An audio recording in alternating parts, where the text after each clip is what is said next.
Welcome to The Real Money Show, the number 18778 Silver, the website Guildhallwealth.com. My name is Jeremy Wiseman. I'm joined by Jerry Correa, and we're going to be talking about real money, not just currency, but real money, a store of wealth. We're going to talk about gold and silver, and also we'll get to a little bit of natural fancy colored diamonds because all money must be hard assets, and we're going to talk about the difference between money and currency. But to start, let's talk about some of the headlines for the week. Jerry, one of the biggest headlines was that the U.S. debt reached $30 trillion. How about that? What do you think of that number? $30 trillion. Can one even conceive of $1 trillion, let alone $30 trillion? 30 trillion, massive figure that just surpassed a new record hitting February the 1st. That's a lot of zeros. It actually amounts to about $230,000 per U.S. household. So that is one way to measure that, which is astronomical. This is unsustainable, and it's the pace at which we are slashing and thrashing through these ceilings. There's no more ceilings. There is an abyss that we're falling into, that U.S., that Canada, other G7 nations. We look at Turkey, hitting another 20-year high of inflation. They can't even afford food anymore, and this is a G7 nation, so we're not out of the woods with regards to debt and inflation. Yeah, and you know the U.S. can only bring in less than $4 trillion in tax revenues, so they actually have no ability to pay this off in a short amount of time. You'd be looking at best, if they took every single tax revenue they ever get for the next 5 years, they might have a chance at paying it off. Actually, it'd be more than that. It'd be like 7 years, and that would be not taking those revenues to put elsewhere. And of course, if interest rates are increasing, then you need more money to pay back the debt, which makes it harder to service that. Mm-hmm. So the question becomes, at what point does it start to show up in the collapse of the economy? I mean, some would say that it's happening because you're seeing the rates of inflation or the rate of the devaluing of the dollar happen so quickly. Mm-hmm. Yeah, they're saying the rate of inflation hitting last week at 7%, which is the latest print of Consumer Price Index. And look, we've seen the U.S. Federal Reserve. They've been holding short-term rates near zero. It has been actively intervening in the bond market to keep a lid on longer-term bonds issued by Uncle Sam. Now we're looking at a potential interest rate hike, and we talk about the interest rate hike coming up in March to be the proverbial prick in the bubble. This is the big one, and some Fed members see a drastic rate hike of up to 50 basis points. And the last time the Federal Reserve embarked on a drastic and such a dramatic interest rate hike was May of 2000, which popped the dot-com bubble. So these are really the headlines that we have to be focused on right now. The interest alone on the current debt costs taxpayers approximately $900 million per day, which is about $330 billion per year. And you want to start raising interest rates at the worst point in history, coming off the peak of heights. This is not the time to be raising interest rates, obviously, but we know the Federal Reserve and pretty much every single central bank is in between a rock and a hard place.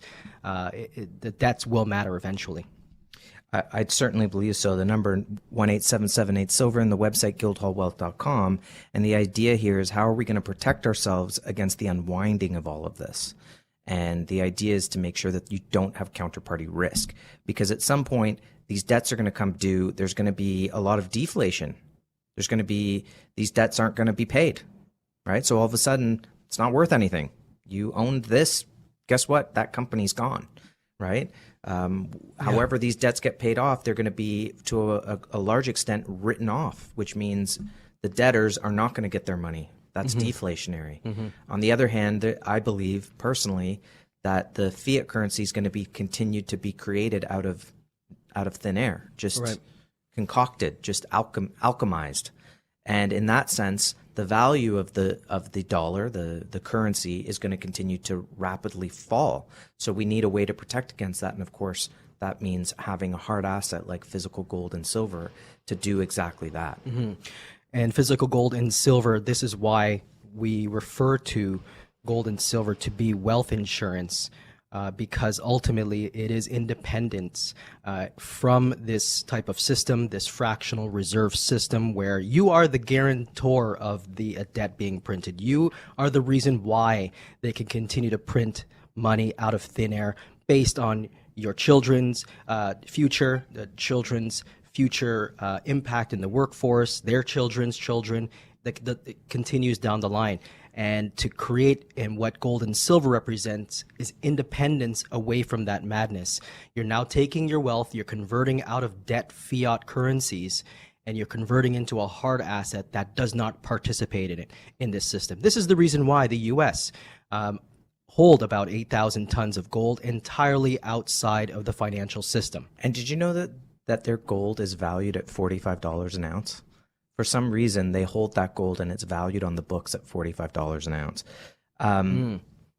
Yeah, I think what's interesting is if we consider the concept of you go to work, you put value out into the world, and in return you get purchasing power, and that purchasing power is stored in this case, usually these days, stored in a fiat currency. But of course, that currency is being devalued because there's other entities who are creating, that's real purchasing power. When you go out into the world and you create value and you trade for goods and you produce things, whether it's with your labor, whatever it is, that's purchasing power. And then you reserve that purchasing power in the form of money. But when you have an entity that is creating purchasing power out of thin air, that's phantom purchasing power. But where is it being created? It's being created on the backs of the future. It's your kids, it's your grandkids, it's your great grandkids. These are the people who are going to have to pay off this purchasing power that was created immediately today out of thin air. And I don't know about you, Jeremy, that makes me sick, just to be honest with you. Just to know that my future generations to come are going to be responsible for what's being done today. And this is why Canadians today are not participating. We're not participating in various things. There's trust out the door with regards to the honking that we're seeing on the streets. We're seeing this around the world. There is a growing distrust of governments, growing finances, geopolitical tensions, distrust of currency for that matter. And it just brings my attention to this gentleman from the Bank of International Settlements last month, the German manager of the BIS. He said the soul of money is the trust in central banks. Well, you know what? I don't think it has that type of system has much of a soul. The soul of fiat currency maybe, but not the soul of money. Money is a store of wealth, and fiat currency is a medium of exchange. Now, money can be a currency, but not all currencies can be money, and that's what we're trying to make the distinguishing feature of these is that physical gold and silver is money. It has been a currency, but it is a store of value. How do we know that? Thousands of years prove that. So what's interesting, we're talking about the debt. We're talking about the lack of discipline that central banks have shown themselves. Not what they say, but what they do. And there was an interesting thing popped up in my Telegram feed this week, was a former executive of BlackRock, Edward Dowd. He spoke for about 3 minutes in an interview, and he was saying under the cover of COVID, they were able to print 65% more money, in our case translation currency, to keep this thing afloat. We are at the end of days here. And that really leads to the bigger picture, doesn't it? That this financial system, which died in 2008, which we've spoke about since 2008 on this very show, basically ended. And COVID allowed them to print 65% more cash. And now they're trying to usher in a great reset, which will lead to a topic we're going to talk about in the next segment, which is central bank digital currency. Whether or not we sign on to that is a whole other question. But what do you make of this former executive of BlackRock saying we're at end of days here on the financial system, and he's saying get out of the financial system? I know, it's remarkable. I mean, this person is a somebody. I mean, we're not talking about a bank teller here. This is a former exec of BlackRock. Trillions and potentially quadrillions of derivative management in that institution, basically calling for an end-of-day situation. This is a fat tail event. We don't know exactly what will be the cause of that, but to participate in the financial system is not the wisest thing. He's also signaling to get out of the financial system as quickly as possible. Into what? Would be the question for many of our clients. Well, into physical gold, number one. Your wealth insurance needs to be there because we are more concerned about the return of our money than the return on our money. Canadians, yes, we do want some growth, but we also don't want to lose. So parking it into something that is physical, that is independent and separated from that type of end of days event. Gold cannot go bankrupt like these institutions, and they cannot default on promises or obligations. I love it. The number 18778 silver, the website guildhallwealth.com. If you want to own physical precious metals, if you want to get some of your wealth out of the financial system and protect it and make sure that you have no counterparty risk going forward, consider owning some physical gold and silver. The number 18778 silver, the website guildhallwealth.com. Coming up, we're going to talk about central bank digital currencies and a giant cube of gold sitting in Central Park. All that and much, much more on The Real Money Show on 640 Toronto. We'll be right back. Welcome back to The Real Money Show, the number 18778 silver and the website guildhallwealth.com. If you want to acquire physical gold and silver, you can do that through Guildhall. You can acquire it direct from us, take it home, store it yourself. If you're looking for some storage options, we can definitely assist you there with an IROC approved vault facility, fully insured, underwritten by Lloyds of London. You always have access to your product and it's incredibly liquid. You have the ability to buy and sell on a phone call. You can even hold physical precious metals in a registered account. With Guildhall, it's separated from all other holdings, your own sub-account at the vault, and then we record the serial numbers into that sub-account so that you own those products. There is no mistaking that it is owned specifically by you. There's no counterparty risk, and you're holding it in a vault facility that's outside the banking system. So this is a great way to protect wealth and ensure your wealth within registered accounts. Now, Jerry, we are living in a permanently distorted world. We've seen distortions after distortions after distortions, and now it's just commonplace. So we had the job numbers come out, and there were some strange things going on with it, wasn't there? Yeah, absolutely. The stock market once again taking it on the chin. Normally what we'd see, I would say probably a decade ago, prior to 2008, the launch of quantitative easing 1, we would have good news to equate to good news. Good news as far as retail sales go regarding jobs. That would actually be a good thing for the stock market. It's in reverse. Good news today is bad news. Today was the big jobs data out of the Bank of Labor stats in the U.S. They were anticipating approximately 125,000 jobs added, but the figure came out 4 times higher than that, 467,000 jobs added. Don't know what type of jobs, who are taking those jobs. We're not going to get into the specifics, but the fact of the matter is, when that news broke, the stock market's tanked. Why? Why would that be? Yeah, I don't know. Because that type of figure is signaling that the Federal Reserve will need to hike interest rates, but they were not anticipating 100 or 400. So it beat the expectations out of the water, it blew it out of the water. Got it. So they may have to indeed hike rates come March and potentially hike them by 50 to 75 basis points. Who knows? But they'll have to move. And what that does is you're now removing the punch bowl away from the stock markets. You're taking the stimulus away sooner than later. This is the pinprick that we're talking about. And not a big shock for us here in the gold markets. The narrative of, when they interview central bankers and they ask them about inflation and they just say, oh, it's when an economy heats up. It's not about them creating money out of thin air, right? Printing currency out of thin air. It's about, there's just a lot of economic activity, right? Looking around to see who's going to believe that one. And that's what this narrative is. It's saying, there's more jobs So economic activity is heating up, therefore that creates inflation, as opposed to money printing creates inflation, or fiat currency creation.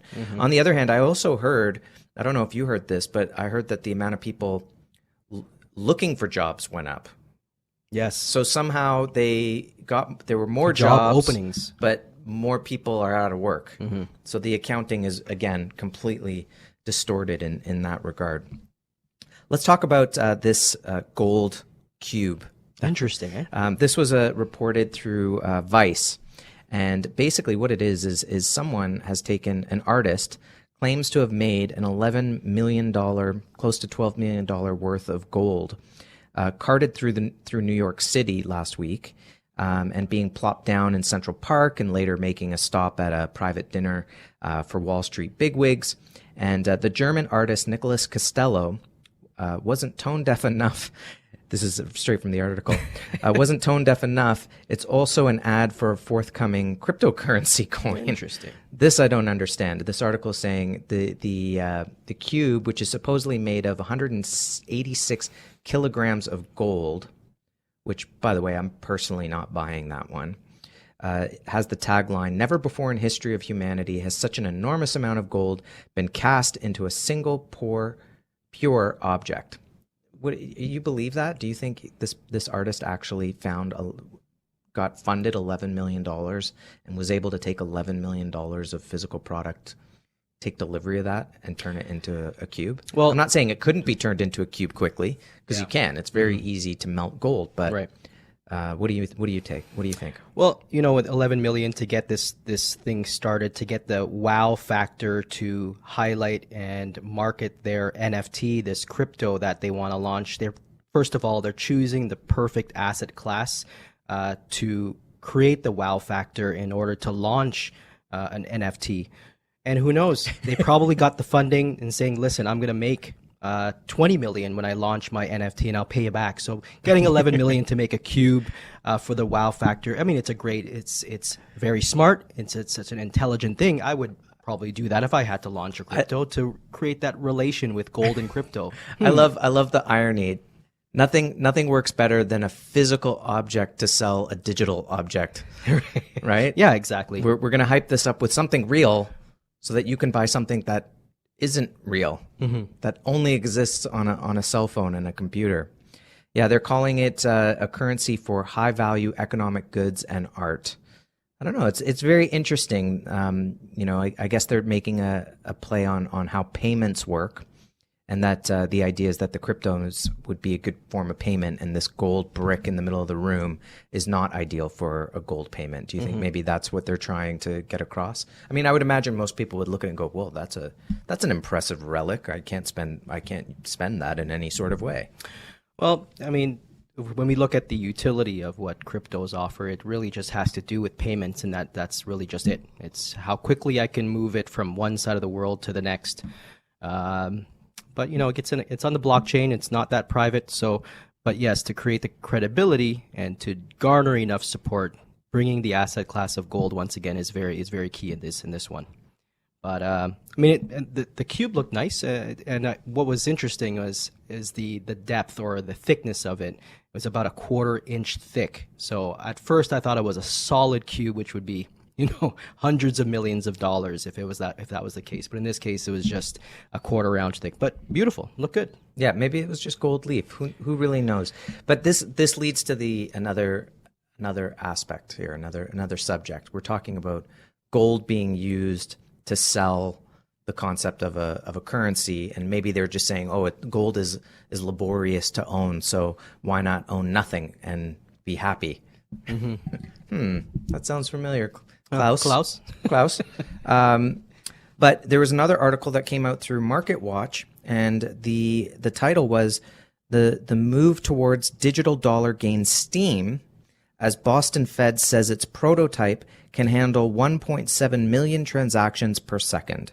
Goes on to say the researchers say the U.S. central bank digital currency, CBDC, could settle most transactions in less than 2 seconds. Okay, that's cool. That's probably one of the biggest problems with cryptocurrencies is they're very slow to make transactions, whereas a credit card you can make very, very quick transactions.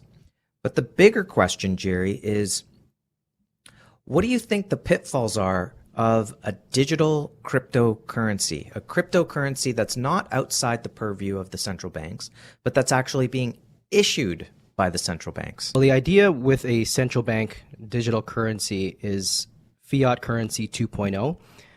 Fiat being as it is so, it's basically the government saying it has value, backed up by maybe the receivables, maybe by the military, but the trust is it's given its credibility because of a central bank. But we're not trusting the central banks now, and all it is another fiat currency system. This time digital, this time much more trackable and easier to tax. That's one of the reasons why they love their currencies, these central bankers, is because they have the ability now to tax everyone en masse, and to have physical gold in the same conversations with these central bank derived currencies. I think it's a tale telling. I think we're coming to a point where we're going to see a merging between the gold and maybe a central bank derived currency. But we're going to see what happens as we go. We have to see the volatility that is coming with these interest rate hikes. This may push the hand of a central bank to want to introduce a digital currency, but people won't trust it. Just like they didn't trust the Venezuelan central bank, the Chinese had their own digital currency. It doesn't work because it's just another form of fiat. Well, that's a good question in terms of how much do people trust the central bank right now today? There's no poll out there that says, hey, how much faith do you have in the US dollar? How much faith do you have in the Canadian dollar? The Pandora's box really opens in terms of the issues of a central bank digital currency, whether it's a social credit score or being able to cut you off if they don't like what if they think that you're undermining the country or whatever it is, right? They can censor you and things like this because it's digital. They could say, oh, we're going to seize your assets just like that. But on the other hand, I mean, that's a whole, again, it's a whole Pandora's box. We could spend 3 hours talking about all these issues. But on the other hand, just to be kind of farcical for a moment, what does a central bank do if they can't print more money? Like, isn't that the purpose of a crypto? And if you have your own central bank cryptocurrency where you can only create so much and that's it, and the central banks have a track record of not having the ability to stop themselves from printing, then what do they do? Mm-hmm. Like, what happens when they run into trouble again and they've already taken what they can from people because of the central bank digital currency? What do? They can't print more money. Mm-hmm. They're locking themselves in. I don't get it. The majority of central banks have their backstop. They have their firewall in place, something that they don't talk to us about their net buying of gold. They have a reserve that is specifically used in the event of a currency collapse. And I think we're headed very rapidly towards some sort of a currency deterioration, a currency reset, a currency collapse, whatever you want to call it. When that issue happens, the central bank has to pivot immediately. And this is the reason why we're seeing, countries, India, China, net buying of gold, central banks using their gold, such as Turkey over the past month. They were able to use some of their stockpiles in silver, in fact, to bail themselves out. So they can pivot towards something that is tangible, that has intrinsic value, that has trust around the world. Besides the physical gold, there really is nowhere to pivot for these central bankers. And this is why Canadians like us, we are questioning, what does the Bank of Canada have? Canada has no gold in its coffers. We sold every single ounce that we had for the sovereignty of Canada. I mean, we do have resources, so in the event of any issues, we could probably just sell some crown land off to our nearest creditor. But that's really relatively it. There is no physical gold anywhere in Canada. So Canadians are becoming their own central bankers. Canadians are buying the gold themselves. Yeah, I just wonder, why would a central bank handcuff themselves of doing what they love to do most, which is alchemize money out of nothing and keep doing it in perpetuity? In this case, they're locking themselves into a finite amount. So I just wonder what the overall plan is with that. And I'd like to see them actually discuss that versus just discussing, oh, here's a benefit. The benefit is these transactions will be fast. Okay, we need a lot more information than just giving us a single benefit out of context. Yeah. The number 18778 silver, the website guildhallwealth.com. Obviously, we're going to talk more about gold and silver and the virtue of owning physical gold and silver, as we do here on the Real Money Show. Coming up, we're going to go into the bin to answer some Q&A from our clients and people calling into the show, or people who contact us through the show. And we're going to do that coming up next on the Real Money Show here on 640 Toronto.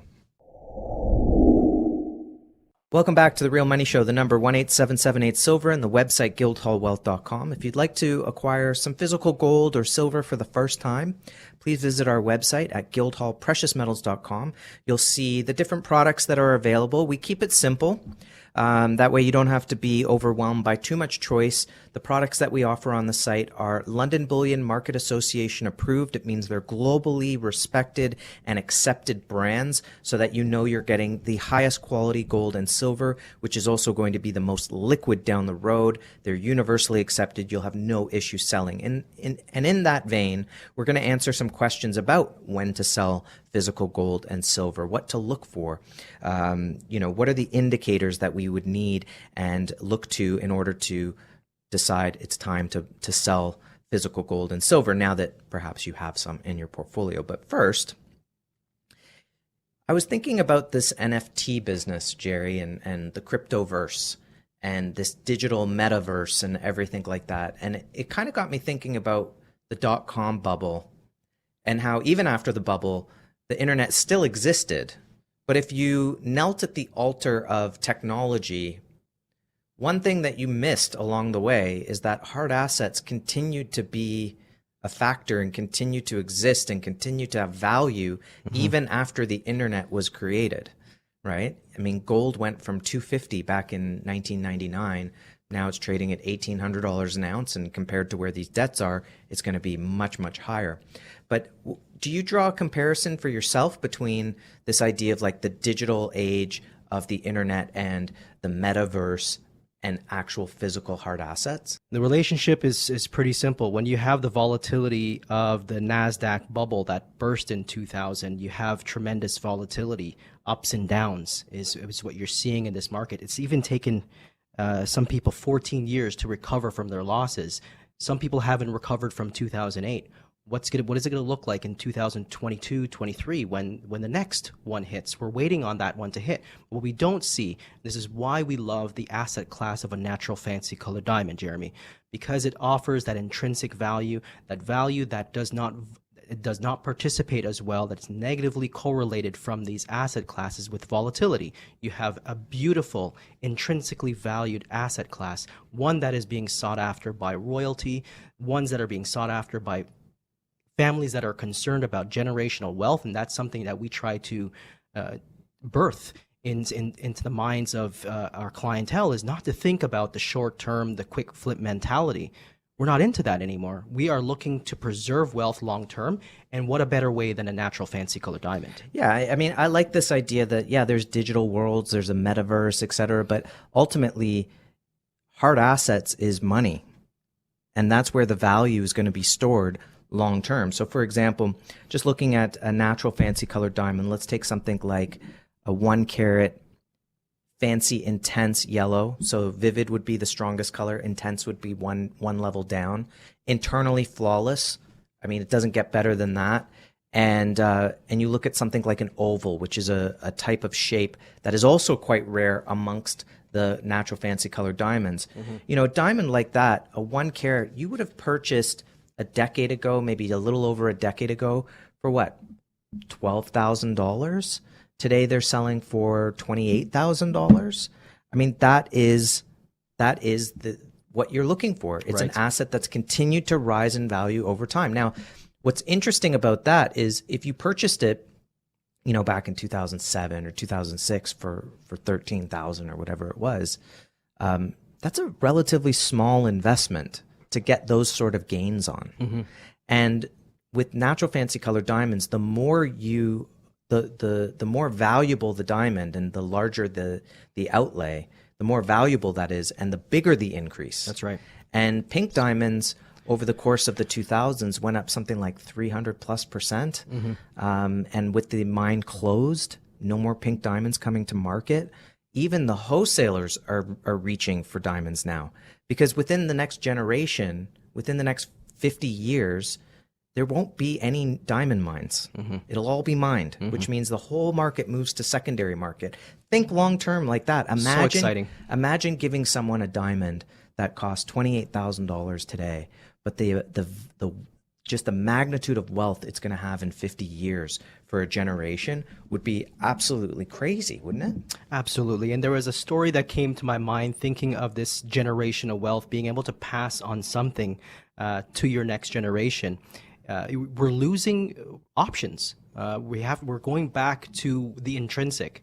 There's something that has been the standard for thousands and thousands of years, even going back to biblical time. We know that diamonds and jewels were on the breastplate. And this is what we're seeing. Families like this article, Jeremy, that I brought to the table from Vanity Fair 7 days ago. The House of Savoy, Italy's former royal family, wants their crown jewels back after they've been held in a bank vault since 1946. They have approximately 26 pieces encrusted with 6,000 diamonds. And they're looking to preserve their family, their family influence, their family stance, and this is one way of doing it because they're concentrated wealth and they're rare, and this is what we need in a time where we have to strategically start thinking about maneuverability. Money, you want to have something that has concentrated wealth, to have in the palm of your hand potentially here a Guildhall diamond worth $50,000. You can maneuver pretty quickly and pretty seamlessly in the event of. So you can pass that on without the bureaucracy of a government, wanting to tax you left, right, and center.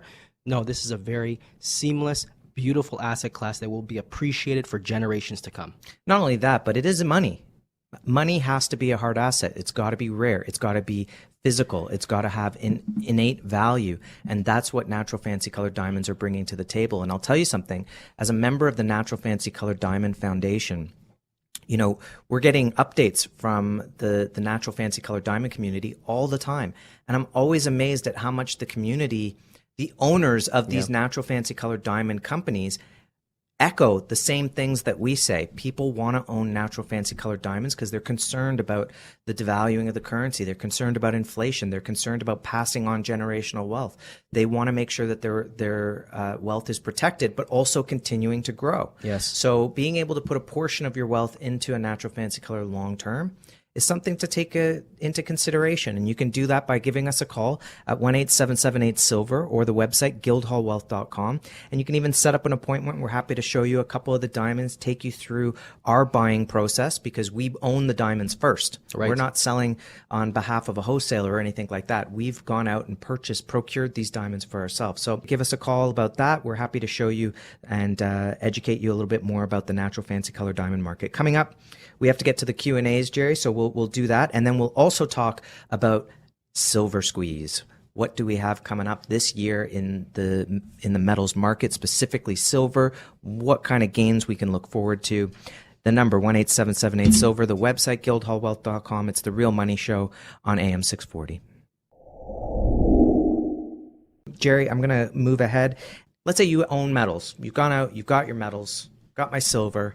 How do I know when to sell? Are you going to call me?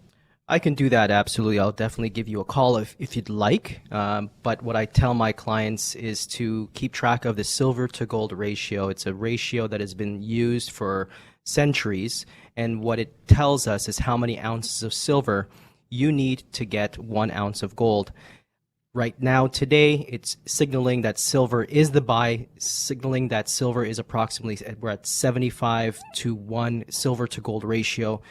This is an indication for us to be buyers and more extreme buying of silver at these ratio levels. Historically, that ratio should be in and around maybe around 30, some argue 20, some argue maybe 16 or 15 to 1. When it gets to these areas where you need less silver to get gold, this is a trigger for us to, especially traders who like to trade the silver and gold, to sell your silver to acquire gold, or one of the other ratios that we do follow, silver to real estate, etc. So that is what we use, and we encourage people to start educating themselves and start to monitor the silver to gold ratio. It's a very time tested and true gauge of the values for gold versus silver, and that's what I would use, and I would encourage everyone to follow that silver to gold ratio. Yeah, I really like ratios as indicators. What we try to do at Guildhall is educate clients to understand the value. You know, price is what you pay, value is what you get. So the idea is to understand what the value of it is and then understand some of these ratios so that you're not looking to peg a certain price when it comes to time to sell. So for example, Jerry, you mentioned the silver gold ratio. So whatever happens in the gold market is amplified in silver. If gold is down, silver's way down. If gold is up, silver's way up. So as the gold price is going to increase, silver's going to increase even faster, and that ratio will come down. So monitor that. Monitor the gold Dow ratio, because in 1999, at the height of the dot-com bubble, the ratio of gold to the Dow was like 44 to 1. By the time 2011 came around, we got down to 4 to 1. You needed 4 ounces of gold to buy the Dow. Real estate, should you need 700 ounces of gold to buy an average home in Toronto, for example, or should you only need 250? Something like that. So that's something we can also discuss. Another one is the percentage of your portfolio. Sure. If you're going to have 15% allocated as an insurance policy for your portfolio and gold and silver double, triple, you look at your portfolio and say, okay, it's now worth 50% of my portfolio. I'm going to bring it back down to 15. Now, we're not advisors. We're just encouraging you to understand to not chase price, but understand the value of gold. And we're not here to advise you on your portfolios. We're just here to discuss the nature of the precious metals. And again, the idea is to not necessarily be too keen about where the price is, but understand what the value of the metal and what its purchasing power is doing for you in order to help you to say, yes, all these indicators are showing me maybe it's time. Not my emotions, but the indicators. Yeah. And to add some emotions into that conversation, I love looking at the U.S. debt clock, because right now the gold price versus the M1 money supply, which is another historic ratio between gold and the money supply, put gold at approximately, what's the figure, roughly about 50 to 60,000 today. Yeah, I think it was like 40,000. I've heard 24,000. There's been lots of analysts who've called easily $10,000 gold. You take a 16-to-1 ratio on that, and you're into the multiple hundreds on silver, which gets us to silver squeeze. Let's talk silver squeeze. The price of silver, Jerry, is so low right now, and people are saying, how come the price isn't moving? If all of this stuff is happening, how come the price of gold and silver aren't moving right now today? And I often say, because markets aren't necessarily as binary as you think they are. But let's talk about silver squeeze. Absolutely. We have to get there, because right now, as we're seeing, the most asset classes have been hollowed out. And right now that we know that they've been propped up by cheap liquidity, whereas precious metals haven't had their inflationary run as yet. I bring to light the Silver Institute, that they talked about silver industrial demand to set a new record high. And what is interesting, from last year to this year, the biggest sector for demand has become net physical investment. People are coming on board and wanting to get a piece of the pie in the silver market. Remember, we have industrial, we have photography, jewelry, silverware, all up and up for 2021. But leading the pack, leading the way, is net physical investment. And not only that, but those people who are investing at those levels, they're not looking to sell when the market goes down. They're looking to buy when the market goes down. And that's why premiums increase into a falling market right now, which is a very intriguing prospect if you're looking at the market. The fact that as the price falls, the premiums are increasing, and as the price falls, sometimes it gets harder to get the metal. It gets harder to get the metal when the price is going down. That's the paper price. The physical world, the premium is much higher, because the premium world, the real world, is dictating the actual price on what's available goods. Right. Silver squeeze, Jerry, where are we headed?